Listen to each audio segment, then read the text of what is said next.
Sometimes, it's not the illness that hurts the most. It's who doesn't show up for you when you need them the most. Hello, my name is Helen Whitford. I'm 72 years old, and before I dive into this story, I want to ask, where are you watching from today? I love to know the places these words reach, the towns and cities where other hearts like mine sit, listening, perhaps nodding in quiet recognition. Now let me take you back to where this all began. A sterile hospital room, where I lay with tubes in my arm and machines beeping gently at my side. I had suffered a minor stroke. The doctors told me I was lucky. Lucky it wasn't worse. Lucky I'd gotten there in time. But as the hours stretched into days, I realized luck was a cruel word. Because while I was battling fear and loneliness, my family, the very people I had given my life to, were nowhere to be found. At first, I told myself they must be busy. My son Daniel worked in finance, always darting in and out of meetings. My daughter Lisa had her hands full with her own family. My grandchildren lived just 20 minutes away. I had hoped maybe they'd sneak in after school, their laughter lighting up the room. But nobody came. Not once. On the third day, I asked a nurse if anyone had called. She shook her head, then hesitated, her eyes soft with pity. "Your children must be travelling," she said, as though it explained everything. Travelling? My heart gave a painful thump. I pressed her for details, and she admitted that she'd overheard one of the younger nurses chatting, that my family had flown to Europe. Europe? While I lay in a hospital bed, scared I might not wake up the next morning, they were smiling for photographs under the Eiffel Tower. The betrayal didn't land all at once. It sank in slowly, like ice water dripping into my veins. I thought back to every moment I had been there for them. The nights I sat up with Daniel when he had the flu, the mornings I packed Lisa's school lunches with little notes tucked inside, the sacrifices I made after my husband died so they could still attend good schools. And now?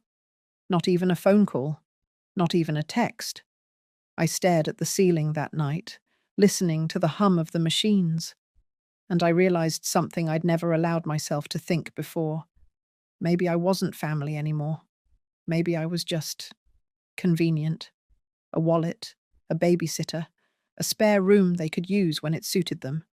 But love, respect, those were long gone. When the doctor finally cleared me to go home, I should have felt relief. Instead, a cold dread filled me, because home didn't mean warmth anymore. Home meant the place where my absence hadn't been noticed. I hailed a cab outside the hospital and gave the driver my address. The ride was quiet. The world outside the window bustled with life. Families laughing together on sidewalks, children tugging their parents' hands, couples sharing ice cream cones. I watched them with a hollow ache in my chest. They didn't know how lucky they were. When we pulled up to my house, something inside me braced. The grass was overgrown, newspapers piled up on the porch, as though the house itself had been abandoned. My heart clenched when I saw the mailbox, stuffed to bursting with bills and letters. Not one had been touched. Not one hand had reached out in my absence. I dragged my small hospital bag up the steps, fumbling with the key, and when the door creaked open, I was hit by the stale, empty air of neglect. My home felt foreign, cold. Dust lingered on the furniture. A plate sat in the sink, hardened food clinging to its surface, as though someone had tossed it there before rushing out the door. And then I saw it, the credit card statement, lying open on the counter. Thousands of dollars charged in restaurants, boutiques, hotels, dates that aligned perfectly with their vacation. They hadn't just left me. They had used me. My name, my money, my trust. All while I lay in a hospital bed, waiting for someone to care. I sank into the nearest chair, the weight of it all pressing down on my chest. And for the first time in my 72 years, I felt something shift inside me. A quiet voice whispered in the back of my mind, "If they can leave you behind, you can leave them too." And right then, I knew this story wasn't going to end the way they thought. The next morning, I walked through each room of my house slowly, as though I were a stranger in a museum. Every corner told a story I hadn't noticed before. The framed photographs on the walls, smiles, graduations, birthdays, suddenly looked staged, hollow. I pressed my fingertips against the glass of one picture, the last Christmas I had hosted, with Daniel and Lisa at the table. I remembered the warmth of that night. But now all I could see was how quickly they had eaten and left, barely thanking me, already making plans for their own lives while I scraped dishes into the sink. I opened the stack of mail piled on the kitchen counter. Bills, overdue notices. My electricity was nearly cut off. Insurance warnings, a property tax reminder. My children hadn't even bothered to keep the basics afloat while they drained my account for Paris dinners and souvenirs. The worst was the credit card summary.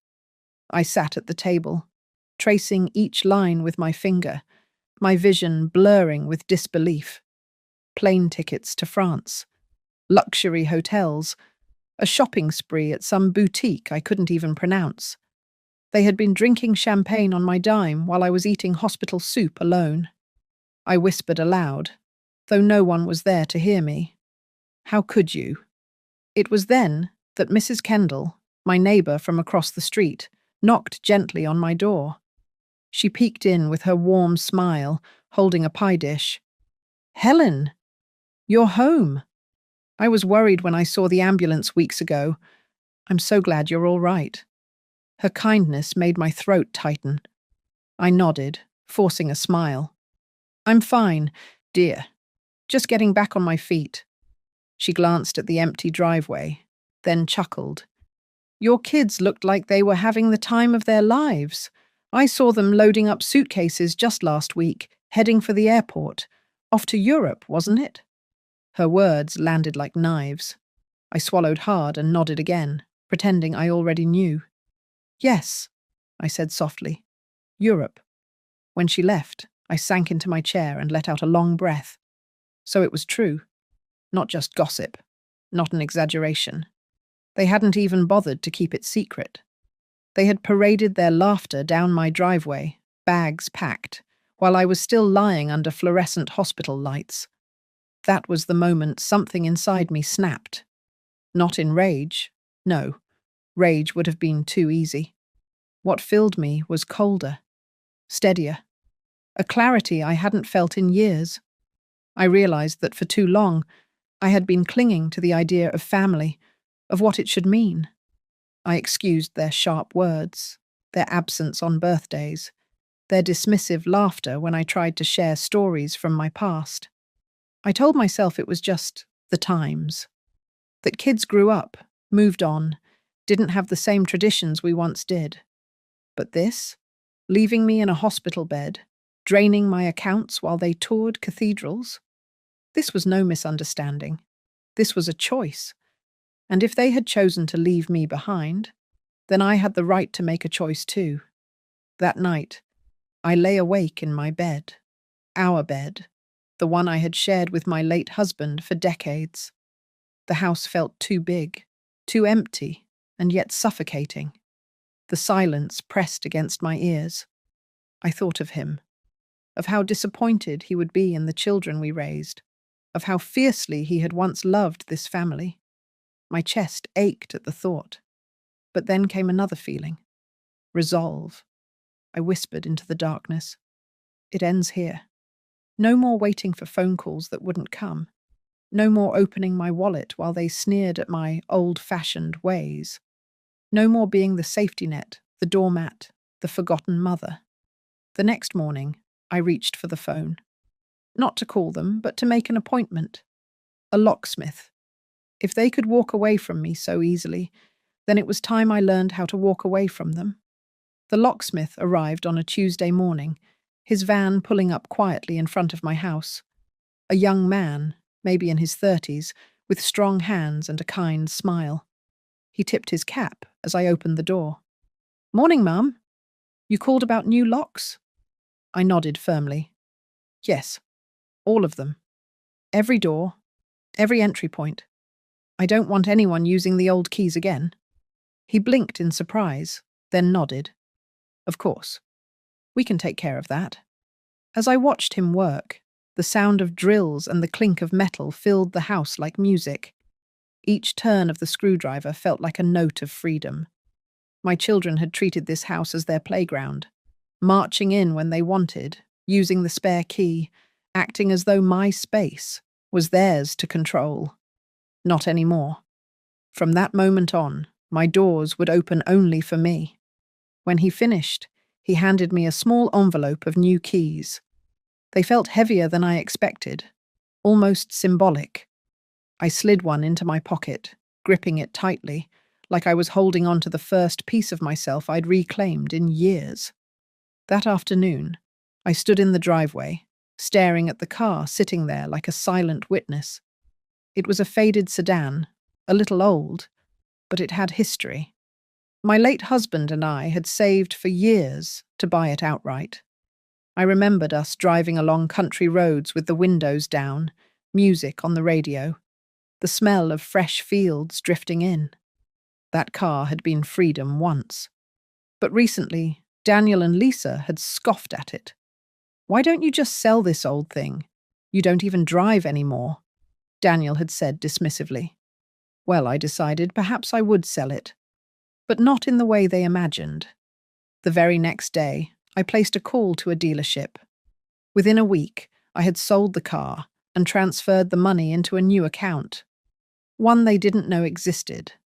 Watching the car drive away was bittersweet, but also liberating. They had mocked it, claimed it was useless. Yet here it was, funding my independence. Still, I knew I needed more than locks and empty driveways. I needed clarity, proof. Something to remind myself, when doubt crept in, that I wasn't being dramatic or unfair. So I sat down at the dining table with a thick ledger book. One by one, I began collecting everything: credit card statements, bank withdrawals, unpaid bills. I stacked them neatly, highlighting each date that aligned with their so-called vacation. The numbers told a story even sharper than words. $500 here, $1,200 there, hotel stays, designer stores. And alongside each charge, I wrote down what I had been doing that day. June 12th, $900 at Louis Vuitton. I was undergoing MRI scans. June 15th, $320 dinner at Café de Paris. I was being told I might not recover fully. June 18th, $1,100 for flight upgrades. I was lying in a hospital bed, waiting for someone to hold my hand. The contrast was so stark, it made my hands tremble. But those pages, filled with ink and pain, hardened my resolve. This wasn't just neglect. It was betrayal, financial theft hidden under the mask of family. When I closed the ledger, I whispered to myself, "This is my record, and someday it will be theirs too." But before I revealed anything, I wanted to ensure that I was truly free. My locks were changed, my car was gone, my accounts were separated. Slowly, I was cutting the threads that tied me to their control. That night, I sat on the porch as the sun sank behind the trees, the warm glow washing over my face. For the first time in years, I felt the quiet thrill of being in charge of my own life. My children had left me behind, but what they didn't know, what they would never see coming, was that I was preparing to leave them behind too. And unlike them, I wouldn't be sneaking away on a plane. I'd be walking out the front door, locking it behind me, and never looking back. The decision to sell the house came quietly, like a whisper that turned into a roar. At first, I only meant to distance myself, change the locks, keep my money safe. But as the days passed, the silence of those empty rooms pressed on me. Every creak in the floorboards, every shadow in the hallway reminded me of birthdays that had gone uncelebrated. of dinners where laughter was forced, of nights I waited for phone calls that never came. Why was I clinging to four walls that no longer sheltered love? So I picked up the phone again. This time I called a realtor. Her name was Monica, a sharp woman in her 40s with an efficient smile. She walked through the house with a practiced eye, jotting notes and snapping photos. "It's a good property," she said. "Solid bones. With a few updates, it could fetch a very nice price." I nodded, pretending her words were just about business. But inside, I felt a pang of something deeper. This had been the house where my husband carried me across the threshold on our wedding night. The house where my children took their first steps, where we gathered for Thanksgivings, where I kissed him goodbye before his final trip to the hospital. Letting go felt like betrayal, until I remembered how easily they had betrayed me. That night, I sat in the living room surrounded by boxes. I began sorting through belongings with careful hands. My husband's old pocket watch. I slipped it into a velvet pouch to take with me. The quilt my mother made when I was a girl. I folded it tenderly, pressing it to my cheek before tucking it away. But the things my children always claimed as theirs, the china set Lisa insisted she'd inherit, the desk Daniel said he'd use when he took over the accounts, I left behind. Because they would soon discover something they hadn't expected. Nothing in that house belonged to them anymore.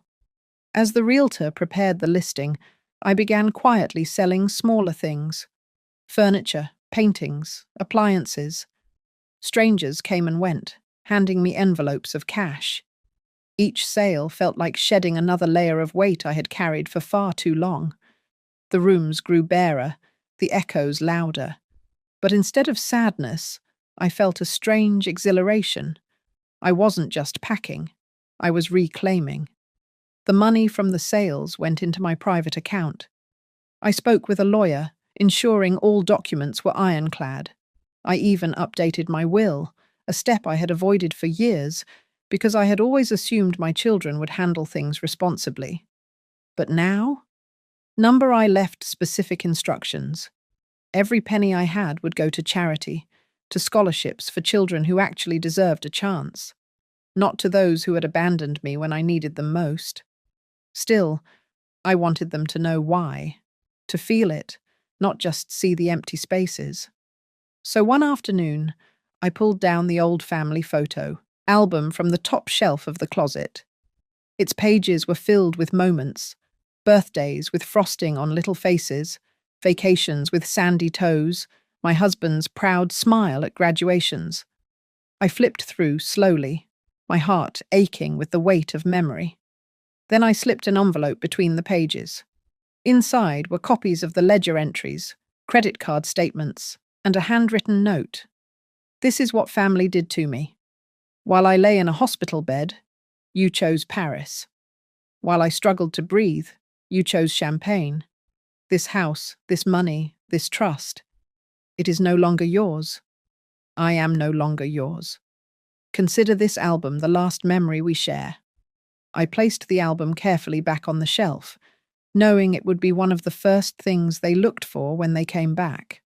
Finally, with everything in motion, I booked a small cottage in a quiet seaside town. Nothing grand, but it was mine. A place where no footsteps would trample my peace, where no laughter would cut like knives. The night before I left, I walked through the empty house one last time. Each room held a memory, and each memory hurt. But as I locked the door behind me, a calm smile spread across my face. For once, I wasn't the one being left behind. It was a Sunday afternoon when they came back. I wasn't there to see it, but I can picture it as clearly as if I'd been sitting across the street with a lawn chair and a glass of iced tea. The taxi pulled up first, heavy with luggage. My son Daniel stepped out, his sunglasses perched on his head, the kind of smug grin that came from weeks of luxury. His wife followed, pulling a designer bag I knew had been charged to my card. Lisa arrived in a separate car with her children, chatting loudly on her phone, her laughter sharp and careless. They looked tan, rested, brimming with stories to tell about their adventures. They walked up the driveway, rolling their suitcases, expecting the same home they had left behind. Then came the first stumble. Daniel pulled out his key, slid it into the lock, and nothing. He frowned, tried again, jiggled it harder. Still nothing. "Lisa," he called over his shoulder, irritation already creeping into his voice. "Did you change the lock for some reason?" She gave him a confused look. "Why would I do that? Let me try." Her key failed too. One by one, they all tried, growing more frustrated with each failed attempt. The children whined, tugging at their parents' clothes. Daniel cursed under his breath, rattling the handle like the door owed him something.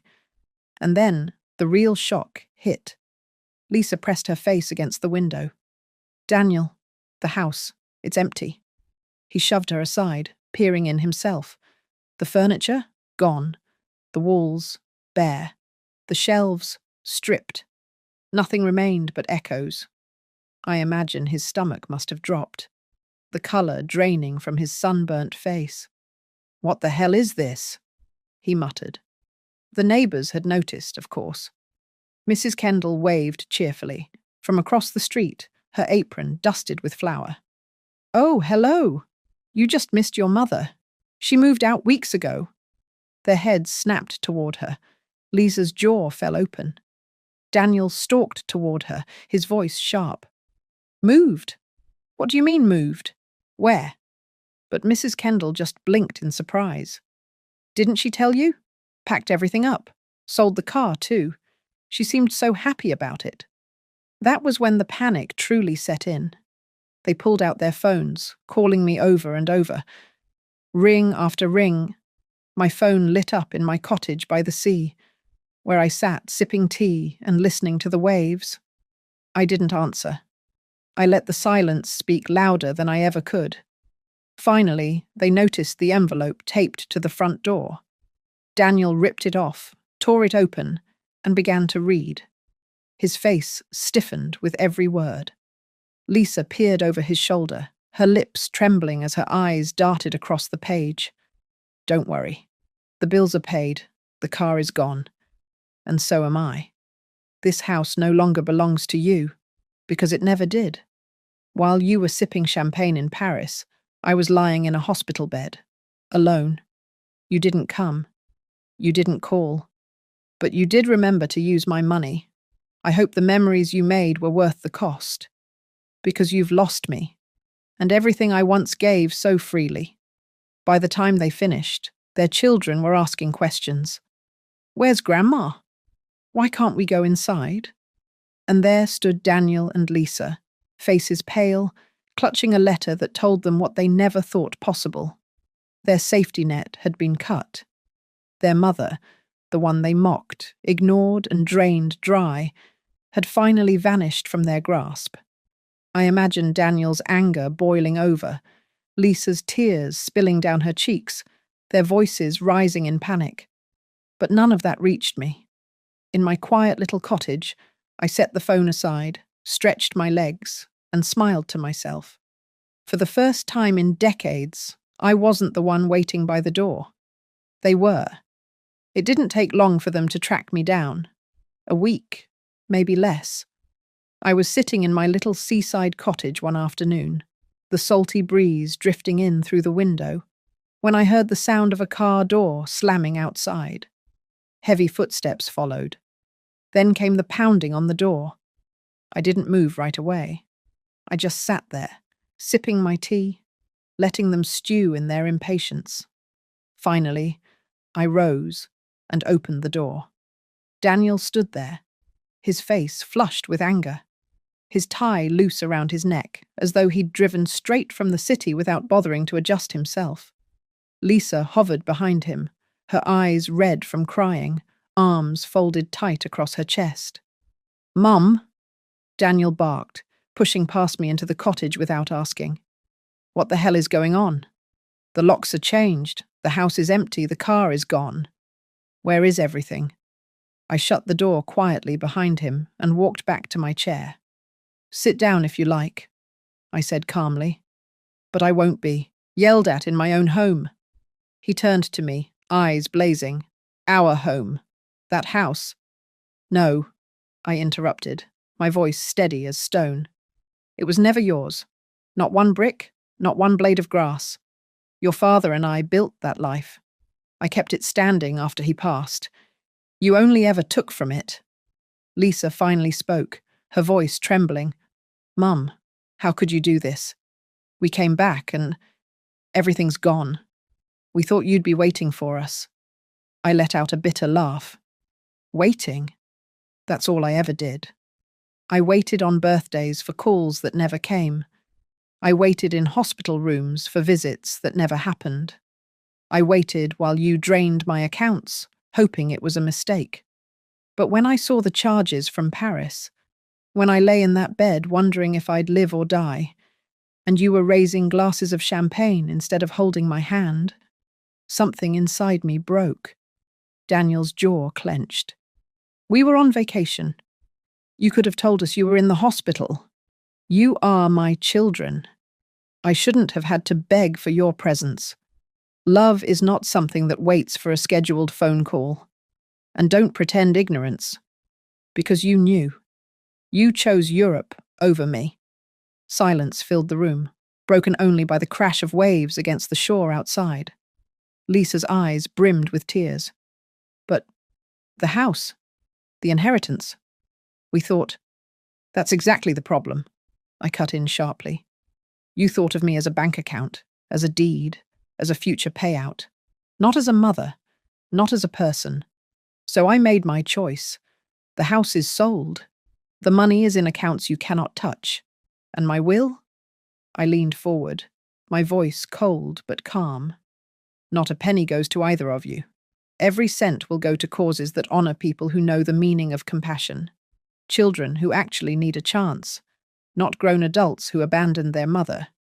Daniel's face turned red, his hands balling into fists. "You can't just cut us off like this." I met his glare with unwavering eyes. "I already did." Lisa broke then, sinking into a chair, covering her face with her hands. We thought you'd always be there, that you'd forgive us." My chest ached at the sight, but I didn't soften. I was there. For decades. I gave until there was nothing left. And what did you give me in return? Silence, debt, betrayal. You don't get to play the part of grieving children when you never played the part of loving ones. They sat in stunned silence. For the first time, I think they realized I wasn't bluffing, that I wasn't just an old woman they could guilt into submission. Finally I stood, moving to the door. "You should go now." Daniel's mouth opened to argue, but something in my eyes stopped him. Lisa rose slowly, her shoulders sagging, her face streaked with tears. Without another word, they walked out. As the door clicked shut behind them, I exhaled deeply. My hands trembled, but my heart felt strangely light. For the first time in my life, I had spoken the truth without fear. And for once, they had been forced to listen. The cottage is quiet now, except for the steady rhythm of the waves outside my window. Sometimes, I sit on the porch in the evenings, wrapped in a shawl, watching the sun melt into the horizon. The gulls wheel above, the air smells of salt and lavender, and I think to myself, this is peace. This is mine. It has been weeks since that confrontation. Daniel and Lisa tried to call again, but I let the phone ring. There are no more frantic knocks on my door. No more guilt-ridden letters slipped under it. Perhaps they finally realized that their old tricks don't work anymore. Or perhaps they've simply given up. Either way, the silence is a gift. I won't lie to you. It hurts. A mother's heart never stops aching, even when it's been broken beyond repair. There are nights when I wake up wondering if I was too harsh, if I should have given them one more chance. But then I remember the hospital bed, the empty chair beside me, the credit card statements with their Paris dinners, and I remind myself, I didn't abandon them. They abandoned me. People often talk about growing old as though it's only about aches and wrinkles, about canes and prescriptions. But what nobody tells you is how heavy betrayal feels when it comes from the people you loved most. It's not your bones that weigh you down, it's disappointment. But here's what I've learned. You can set that weight down. I changed the locks, sold the car, and left behind the house because I finally understood something simple. Family is not defined by blood or by the walls you share. Family is defined by love, respect, and presence. And if those things aren't there, then all you have is strangers with your last name. I have found my peace in this little cottage. My neighbours stop by with pies and kind words. I walk along the shoreline and greet fishermen hauling in their nets. Sometimes, the grandchildren of the couple next door visit me, and we sit together, drawing pictures in the sand. They listen to my stories with wide eyes, and in their laughter, I hear something I thought I'd lost: belonging. And maybe, just maybe, that's where my legacy will go. Not to those who treated me as a wallet, but to children who know kindness when they see it. So if you're watching this, and you've felt that sting too, being overlooked, being treated as though your years of sacrifice meant nothing, I want you to hear me. You are allowed to walk away. You are allowed to choose peace over pain, dignity over duty, self-respect over sacrifice. I spent 72 years waiting for love to come back the way I gave it. It never did. And that's all right, because I've finally stopped waiting. Now I wake up to the sound of the sea, to the warmth of sunlight on my face, to the joy of knowing that my life is finally mine again. And that is worth more than any inheritance, any title, any fleeting approval from those who never valued me to begin with. So tonight, when I close this journal and set my teacup on the table, I'll whisper a quiet thank you, not to them, but to myself. Thank you for finally walking away. Thank you for choosing freedom. Thank you for remembering that I was always worth more than their neglect. And maybe, just maybe, I'll whisper it to you too, wherever you are, whoever you are, listening to my story tonight. Don't wait as long as I did. Your peace is waiting. Go claim it.